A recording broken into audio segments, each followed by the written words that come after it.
샬롬, 해마루 커뮤니티의 김희중 목사입니다. 고난주간 예수님 못 박히신 성금요일 아침입니다. 이곳은 휴전선 바로 밑 DMZ 해마루촌입니다. 저희 가정은 주의 인도하심을 따라 지난 3월에 이곳에 들어와 해마루 기도의 집을 시작하였습니다. 오늘 성금요일 아침에 이곳에서 처음으로 주의 말씀을 여러분과 나누고자 합니다. 예수님은 새벽에 대제사장의 군병들에게 체포되셔서 이른 아침 빌라도의 법정에서 재판을 받으시고 오전 9시경에 십자가에 못 박히셨습니다. 예수님을 따르는 군중들이 두려워 대제사장의 무리들은 가룟 유다를 앞세워 예수님이 매일 홀로 기도하시는 곳을 급습해서 예수님을 체포하고 사람들에게 알려지고 모이기 전에 모든 재판 과정을 일사천리로 진행하였습니다.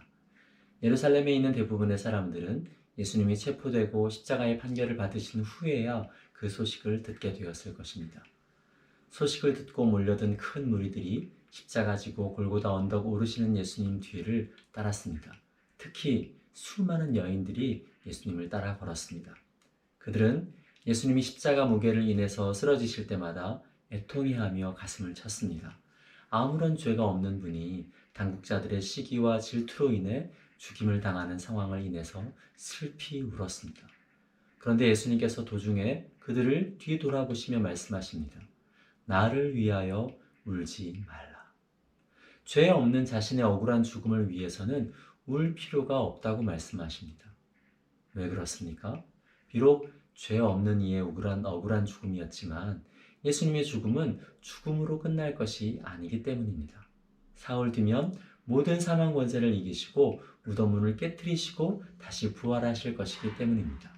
또한 그 죽음은 바로 울고 있는 그 무리들을 구원에 이르게 하며 그들을 모든 죄의 결박에서 자유케 하고 모든 상처에서 치유하는 죽음이기 때문입니다. 너희가 정말 위하여 슬퍼하고 통곡해야 할 대상은 내가 아니라 바로 너희와 너희 자녀라고 말씀하십니다. 예수님께서 누가복음 21장에서 예언하신 것처럼 예루살렘은 회개의 기회를 붙잡지 못했기에 멸망하게 될 것이었습니다. 무화과 나무 비유처럼 예수님께서 3년이나 기회를 주고 거름과 물을 주어 정성스레 갖고 왔는데도 끝내 회개의 열매를 맺지 못하였기에 결국 잘려져 불에 던져지게 될 것이었습니다. 예수님의 예언은 그로부터 40년이 지나 성취되어집니다. 로마의 티토스 장군에 의해 예루살렘은 돌 하나도 돌 위에 있지 않고 완전히 무너져 멸망하게 되었습니다. 여인들은 군병들에게 강간을 당하고 아이들은 돌에 맺혀져 죽여졌고 성은 완전히 폐허가 되었습니다. 예수님 뒤에서 울며 걸었던 대부분의 사람들은 그 40년 후에 예루살렘의 멸망 때는 이미 그 전에 세상을 떠나고 난 후일 것이었습니다. 남아있더라도 연로한 극히 일부분의 사람들이겠죠. 그런데 그들의 자녀 세대들은 예루살렘의 멸망과 심판을 온 몸으로 겪게 되고 당하게 될 세대들이었습니다. 사실 다음 세대들은 예루살렘의 멸망에 별로 책임이 없었습니다. 그들의 선조들이 메시아로 오신 예수님을 거절하고 믿지 않았기 때문에 그에 대한 심판으로 예루살렘이 멸망당하게 된 것이었습니다. 너희 세대의 죄로 인해서 너희 자녀 세대가 그런 참혹한 심판과 죽음을 당하게 될 것이다. 그러므로 너희는 너희의 자녀들이 당하게 될 고난과 심판을 인해서 통곡하고 울어야 한다라고 말씀하시는 것입니다. 고난주간은 세상 오락과 즐거움을 멀리하고 예수님의 고난을 묵상하며 보내야 하는 주간입니다. 그런데 오늘은 예수님이 당하신 고난으로 인해서 근심하거나 슬퍼할 필요는 없습니다. 예수님은 더 이상 십자가 위에 그 무덤 속에 계시지 않으시기 때문입니다. 사망 권세를 깨뜨리시고 이미 부활하셔서 하늘 부좌에서 다스리고 계시기 때문입니다. 주님의 고난을 생각할 때에 우리는 마음이 숙연해지지만 애써서 슬픈 표정을 짓거나 웃음을 삼가하거나 빠르고 경쾌한 찬양을 못 부르게 할 이유는 없습니다. 예수님께서 따라오는 여인들에게 내 죽음을 인해 슬퍼하고 울 필요가 없다고 하신 것처럼 오늘도 우리는 예수님의 죽음을 인해서는 슬퍼하며 울 필요가 없습니다. 그러나 그때처럼 오늘 우리가 슬퍼하며 울어야 할 다른 이유와 대상이 있습니다. 그때 그랬던 것처럼 오늘 우리도 우리의 자녀들을 위해서 울어야 합니다. 예루살렘의 멸망이 멸망 당시의 세대들의 죄 때문이 아니라 그들의 선조들의 죄 때문에 이러던 것처럼 우리 다음 세대가 겪어야 할 죄의 홍수와 심판 또한 그들의 부모인 우리 세대의 잘못이기 때문입니다. 우리는 한국교회에 부어진 은혜와 부흥의 한가운데에 있었습니다. 그 속에서 너무나 자연스럽게 예수님을 만나고 살아계신 하나님의 사랑을 경험하였습니다. 사실 우리가 한 것은 별로 없는데 우리 선조들이 쌓아놓은 기도와 눈물로 인해 우리는 거의 거저 은혜를 받았습니다. 늘 기도하고 예배하는 부모님들 곁에서 우리는 자연스럽게 기도와 예배를 알게 되었습니다. 교회 울타리 안에서 함께 어울려 놀고 먹고 수련회, 부흥회 속에서 저절로 은혜를 받았습니다. 여러분 성경학교 때면 예수 믿지 않는 친구들에게 교회에서 가자고 초청하는 것이 별로 어색하거나 힘든 일이 아니었습니다. 교회 가는 것이 보편적이고 일반적인 문화였습니다. 내 의지와 결단으로 애써서 은혜의 자리에 간 것이 아니라 그냥 다른 데 갈 데가 없고 다른 데 가는 것보다 교회가 더 즐겁고 그래서 교회 안에 있다 보니 자연스럽게 은혜를 받게 되었습니다. 그런데 우리 자녀 세대들은 그렇지가 않죠. 교회 밖에 너무나 재미있고 화려한 것들이 가득합니다. 학교에서 한 반에 교회 다니는 아이들이 이제 한두 명입니다.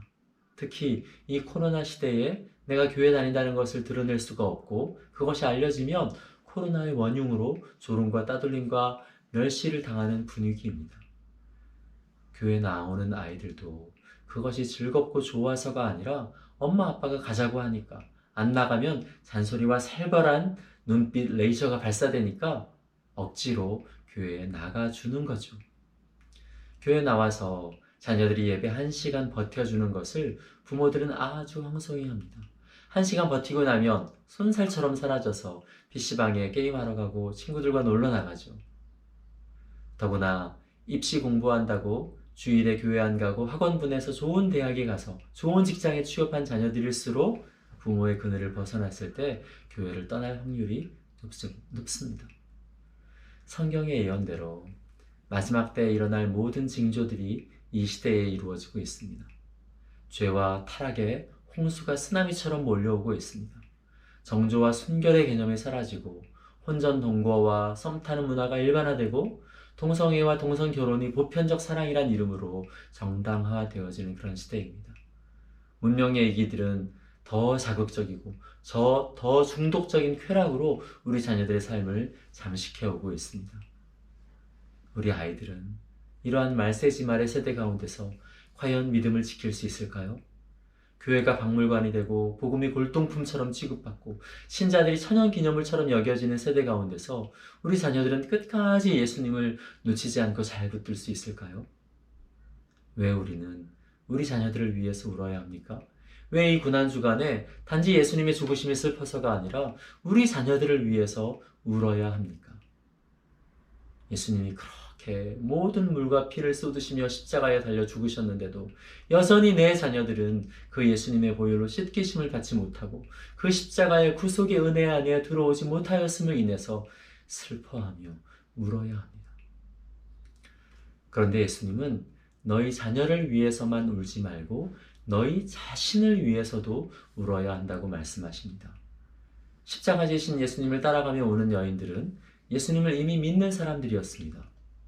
그런데 예수님을 믿는 이들에게도 너희 자녀를 위해서 울어야 한다고 말씀하십니다. 너희 자신을 위해서 울어야 한다고 말씀하십니다. 그들은 예루살렘이 멸망할 때 이미 하늘에 있을 사람들이었습니다.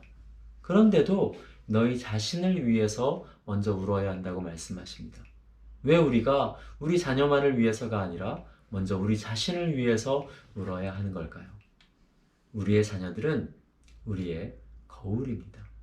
우리의 마음과 삶과 우리의 신앙의 모습을 비추어주는 거울입니다.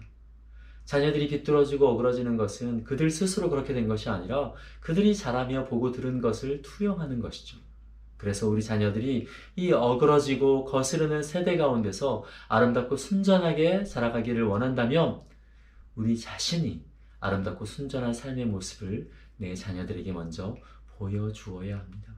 그런데 내 자신이 보기에도 내 삶이 너무나 부끄럽고 한심스럽습니다. 우리 자녀가 나의 이 부끄러운 모습을 보고 자라서 나 때문에 하나님을 알지 못하고 신앙을 저버리고 교회에서 멀어지게 된다면 이 얼마나 안타깝고 슬픈 일입니까? 그래서 우리는 먼저 우리 자신을 위해서 울어야 합니다. 내 자녀 이전에 먼저 나를 긍휼히 여겨주시도록, 내 자녀가 어그러지지 않기 위해서 먼저 나를 불쌍히 여겨주시도록, 나를 치료해 주시고 온전케 해주시도록 하나님께 눈물로 부르짖어야 합니다. 미국에 사는 제자가 카톡을 보내왔습니다. 목사님, 코로나 백신을 맞아야 할까요? 말아야 할까요? 교사여서 이제 백신 맞을 순서가 되었는데 백신에 대한 여러 말들이 많고 특히 극보수 기독교계 유튜버들 중에는 백신을 거의 666 짐승의 표를 받는 것으로 말하는 이들도 있습니다. 그거 맞으면 세계 정부의 전체주의적 종교 통제 시스템 속에 갇히게 될 것이라 말하는 이들도 있습니다. 코로나 백신 안 맞는 것으로 마지막 때의 환난과 핍박을 피할 수 있다면 우리는 세속을 떠나서 산속에 들어가 농사짓고 남을 캐먹으며 살아야 합니다. 말세의 핍박은 그런 식으로 피할 수 있는 것이 아닙니다. 심판과 종말은 푸른 나무에게나 마른 나무에게나 동일하게 임한다고 오늘 본문에 예수님은 말씀하십니다. 신자나 불신자나 마지막 때의 환난은 동일하게 겪는 것입니다. 어차피 모두에게 임할 환난과 심판이라면 울어도 기도해도 소용없는 거 아닙니까? 그렇지 않습니다. 울어야 합니다. 울면 어떻게 됩니까? 운다고 뭐가 달라집니까? 우리 부모들이 울어야 자녀들이 구원받을 수 있습니다. 자녀들은 부모의 눈물의 기도를 먹고 자라납니다. 특히 예루살렘의 딸들, 여인들, 엄마들의 눈물로 자녀들의 신앙은 자라납니다. 우리의 반복되는 말은 잔소리가 되지만 우리가 새벽을 깨워 눈물로 드리는 기도는 죄와 정욕의 길에서 자녀를 돌이키게 만드는 힘이 있습니다. 예루살렘에서 예수님의 말씀대로 자녀를 위해서 울었던 여인들의 자녀들은 그리스도인들이 되었을 것입니다. 그리고 실제로 예루살렘이 AD 70년에 로마의 티투스 장군에 의해서 멸망당할 때 대부분의 그리스도인들은 살아남았습니다. 1차로 스데반 순교 당시 예루살렘 교회 박해가 일어났을 때 많은 그리스도인들이 유대 전역으로 흩어졌습니다. 그리고 이 세대가 지나기 전에 예루살렘이 무너질 것이라는 예수님의 예언이 이루어질 것을 신뢰하고 기도로 깨어있던 그리스도인들은 예루살렘이 포위되고 멸망의 화가 미치기 전에 이미 성을 다 빠져나갔기 때문입니다. 자녀들이 참 그리스도인이 되도록 자녀들에게 최선을 다해서 말씀을 가르치고 하나님 나라의 가치관으로 교육하고 예수님의 사랑을 삶으로 보여주어야 합니다.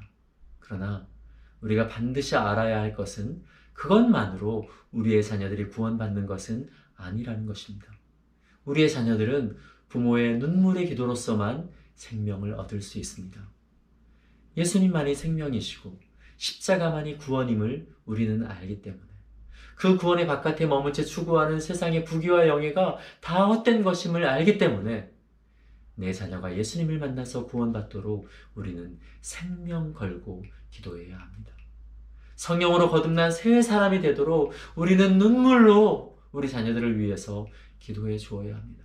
우리의 눈물의 기도에 주께서 응답하심을 통해서만 우리의 자녀들은 구원받을 수 있기 때문입니다.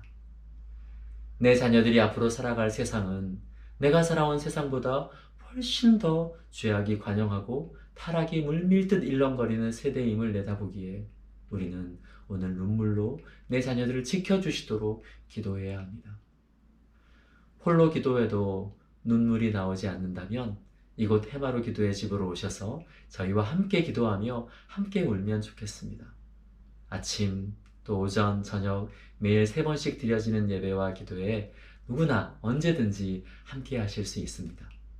이 악하고 어두운 세대 가운데서 우리 아이들을 구원하여 주시고 온전히 순결한 새벽 이슬의 세대가 되도록 가슴을 치며 아파하며 기도하는 우리 모두가 되기를 간절히 소망합니다.